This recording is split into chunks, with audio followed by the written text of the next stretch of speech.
Welcome friends, self अध्ययन पर पिछली वीडियोस में हमने जीएसटी में इनपुट टैक्स क्रेडिट के 8 क्वेश्चंस को प्रैक्टिकली कैलकुलेट करना सीखा था और उसके इंट्रोडक्शन के बारे में भी हम देख चुके हैं। ओवरऑल हमारा ये चैप्टर आज की क्लास में हम फिनिश कर देंगे, लेकिन उसके लिए आपके पास ये कुछ स्क्रीन मैं शेयर कर रहा हूँ जिसमें कुछ क्वेश्चंस हैं। एक्सपेंसेस नेम यहाँ पर है, आपको बताना है कि आईटीसी अवेलेबल होगा या नहीं होगा, और अगर होगा तो टाइप ऑफ आईटीसी क्या होगा। इनपुट होगा, इनपुट सर्विसेज होगा, कैपिटल गुड्स होगा या नॉट एप्लीकेबल होगा। तो ये कुछ क्वेश्चंस हैं, आपको इन्हें फिलअप करना है। आपको अपने कोई भी डाउट्स हैं तो वो कमेंट बॉक्स में लिखना है, या आप ये फाइल कॉपी पे लिखने के बाद मुझे व्हाट्सएप पर भी शेयर कर सकते हैं। जो मेंबर्स हैं उनको आंसर्स वेबसाइट से ही मिल जाएंगे, या उनके पास जो लिंक है उसके अंदर ही फोल्डर्स में इसके आंसर्स अपडेट हो जाएंगे।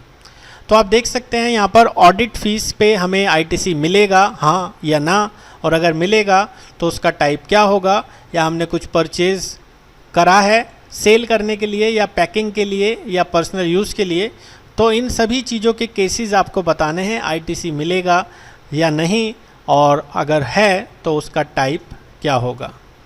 सेम एज हमने ये पीछे डिस्कस करा था कि फूड्स, खाने की चीज़ें जो हैं, आउटडोर कैटरिंग है, ब्यूटी ट्रीटमेंट है, इन पे हमारा आईटीसी अवेलेबल नहीं होता, लेकिन ऊपर के केस में अगर अवेलेबल है या नहीं है उन सबको आपको बताना है। उसके बाद हम पढ़ते हैं कुछ एंट्रीज़ के बारे में। यहाँ पर सी लिमिटेड से हमने एक होंडा कार परचेज़ करी है 10 लाख की, जिस पे टैक्स एप्लीकेबल है 18% से। आप देखेंगे 11,80,000 रुपये का अमाउंट है। अब हमें कार परचेज़ की एंट्री को अलग अलग तरीके से यहाँ पर बनाना है। सपोज़ हम सीए हैं तो कैसे, अगर हमारा फैक्ट्री है तो हम उसका कैसे डालेंगे, कार ट्रेनिंग इंस्टीट्यूट है, या सेलिंग हमारा शोरूम है, हमारा बिजनेस है सेल करने का, या सेकंड हैंड डीलर है। और आगे की तरफ चलते हैं तो यहाँ पर सेकंड हैंड डीलर तो है लेकिन वो जीएसटी में रजिस्टर्ड नहीं है। इन सभी की हम एंट्रीज़ पास करना सीखेंगे परचेज़ की। तो सबसे पहले तो अगर सीए है तो वो आईटीसी नहीं ले सकता क्योंकि वो एक रजिस्टर्ड बिजनेस नहीं रखता। सीधे सीधे हमें यहाँ पर परचेज़ की एंट्री चढ़ानी होगी। यहाँ पर एंट्री बनेगी car account debit to C limited. सीधे सीधे हमें वो परचेज़ करना है और वो अमाउंट पूरा की पूरा यहाँ पर डाल देना है 1,18,000 रुपये का। तो सेम अमाउंट हमें यहाँ पर डालना है 1,18,000, उसकी टोटल वैल्यू। थोड़ा सा आप यहाँ पर बड़ा कर देंगे तो वैल्यू आपको दिख जाएगी। अगर फैक्ट्री है तो भी हमें उसका आईटीसी नहीं मिलेगा क्योंकि हमने ये अपने पर्सनल यूज़ के लिए ख़रीदा है। सेम एंट्री हमें पास करनी होगी car account debit to C limited. अगर हमारा कार ट्रेनिंग इंस्टीट्यूट है, हमने पीछे क्वेश्चन में भी देखा था, तो वहाँ पर कैपिटल गुड्स हमने पास कराया था। एंट्री बनेगी कार अकाउंट डेबिट और input CGST debit, input SGST debit. तो हमें यहाँ पर चार्जेस लगाने हैं सारे डेबिट में टू सी लिमिटेड, और कार अकाउंट डेबिट में हमें डाल देंगे 10 लाख रुपये। उसके बाद हमारा 90,000 रुपये का सीजीएसटी, 90,000 रुपये का एसजीएसटी और 11,80,000 रुपये हमने यहाँ पर डाल दिए हैं। अगला जो केस है, होंडा सिटी डीलर है और उसने कार परचेज़ करी है, तो भाई इसका तो उसे इनपुट मिलेगा क्योंकि इसका बिजनेस है। कैपिटल गुड्स नहीं होगा यहाँ पर क्योंकि ट्रांसपोर्ट के लिए या अपने पर्सनल बिजनेस के लिए इस्तेमाल नहीं है। और सेम एंट्री हमें यहाँ पर पोस्ट करनी है car account debit, input CGST debit, input SGST debit to C limited.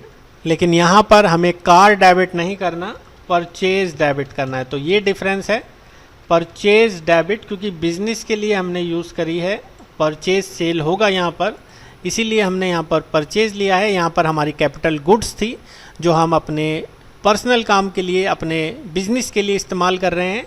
यहाँ पर हमने परचेज सेल करना है, वो बिजनेस है उसके लिए इस्तेमाल कर रहे हैं, इसलिए यहाँ पर उसको इनपुट में हमने डाला है। सेकंड हैंड डीलर है अगर कार का और रजिस्टर्ड है जीएसटी में तो भी वो इनपुट होगा क्योंकि उसका भी कार सेलिंग बिजनेस है। तो यहाँ पर भी सेम एंट्री पोस्ट होगी जो पीछे हमने डाली थी, जहाँ पर होंडा सिटी सेलर था। सेम यहाँ पर भी है क्योंकि बिजनेस है और रजिस्टर्ड है। यहाँ पर आगे चले, सेकेंड हैंड डीलर तो है लेकिन वो रजिस्टर्ड नहीं है। रजिस्टर्ड नहीं है तो हमें यहाँ पर उसकी कैसे एंट्री पोस्ट करनी है। सबसे पहले तो उसको आईटीसी कोई नहीं मिलेगा क्योंकि रजिस्टर्ड ही नहीं है जीएसटी के अंदर। एंट्री बनेगी purchase account debit to C limited. तो यहाँ पर उसने सीधा सीधा purchase debit to C limited 11,80,000 रुपये से हमें यहाँ पर एंट्री पोस्ट कर देनी है। उसके बाद आप ये एंट्रीज़ को ऊपर भी देख सकते हैं, मेंशन कराया हुआ है परचेज़ फॉर यूज़ है या परचेज़ फॉर सेल है।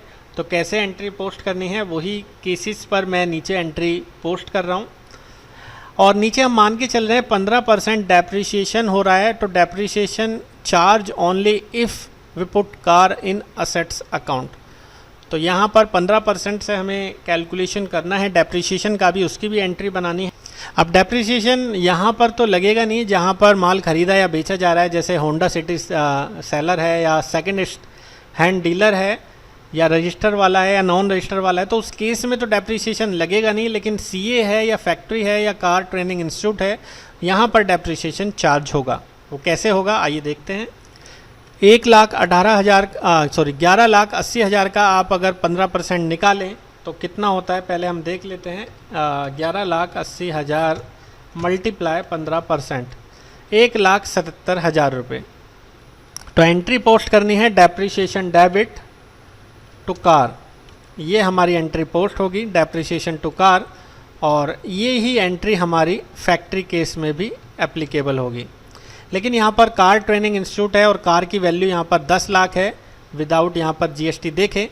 एंट्री हमें पोस्ट करनी है डेप्रिसिएशन डेबिट कार क्रेडिट, और यहाँ पर जो कार है हमारे लिए वो हमारी फिक्स्ड असेट्स है। तो हमारी फिक्स्ड असेट्स पर डेप्रिसिएशन हो रहा है 10 लाख पर 15% से 1,50,000 रुपये यहाँ पर कैलकुलेशन होके आएगा। यहाँ पर केस में हमारा कोई डेप्रिसिएशन चार्ज नहीं होगा, आगे के केस में भी हमारा कोई डेप्रिसिएशन चार्ज नहीं होगा। तो ये सेम केस है, अगर डीलर है सेल परचेज का तो वहाँ पर कोई डेप्रिसिएशन नहीं लगेगा, और अगर पर्सनल यूज़ के लिए है तो उस केस में डेप्रिसिएशन इस तरीके से चार्ज होगा। तो ये जनरल एंट्री हमने देखी। कुछ लास्ट डेट जो आईटीसी की है उसके बारे में डिस्कस कर लेते हैं। अगर हम आईटीसी क्लेम करना भूल गए हैं और हम चाहते हैं उसका आईटीसी लेना, तो हम नेक्स्ट फाइनेंशियल ईयर में टिल सितंबर, जब तक रिटर्न जीएसटीआर 3B नहीं भरी जाती नेक्स्ट ईयर की, अगर हम लेना चाहें तो उस डेट तक ले सकते हैं। एग्जाम्पल फाइनेंशियल ईयर 2017-18 जिसका 1 अप्रैल 2017 से 31 मार्च 2018 तक का ट्रांजैक्शन थी, तो वो सितंबर 2018 को अपना जीएसटीआर 3B फिल करेगा और यहाँ पर उसका इनपुट ले लेगा। अब ये डेट जो पहले थी जीएसटीआर फिल करने की मार्च तक की, वो 23 अप्रैल 2019 तक की बढ़ चुकी थी। तो फाइनेंशियल ईयर 2018-19 जो एक्सटेंड हो चुका है उसका हम जीएसटीआर 3B रिटर्न करके 20 अक्टूबर 2019 जो निकल चुका है वहाँ तक हम उसका क्लेम कर सकते थे। तो इसी के बेस पर सपोज़ ए लिमिटेड से हमने कुछ परचेज़ करा है 29 जुलाई 2017 को, तो यहाँ पर फैक्ट्री में माल आया है 3 अगस्त को, तो हम उसका इनपुट कब लेंगे। हमने बताया था परचेज़ के केस में जब हमें फाइनल डेट को माल अलॉट होता है तो ही हम इनपुट ले सकते हैं, तो यहाँ पर होगा अगस्त month. Suppose I forget to take input of the bill 2017-18, can I take 2018-19 में उसका इनपुट ले सकते हैं? बिल्कुल ले सकते हैं, जैसा कि ऊपर मेंशन है 23 अप्रैल लास्ट डेट तक हम उसका इनपुट ले सकते हैं। यहाँ पर आप देखें दूसरे केस में 18 के केस में माल जो आया है अगस्त में आया है पूरा के पूरा फाइनल, तो हम इनपुट भी अगस्त में लेंगे। और 2018-19 का अगर हम 19-20 में इनपुट लेना चाहते हैं तो वो 20 अक्टूबर तक एक्सटेंड है, तो यहाँ पर डेट आएगी 20 अक्टूबर।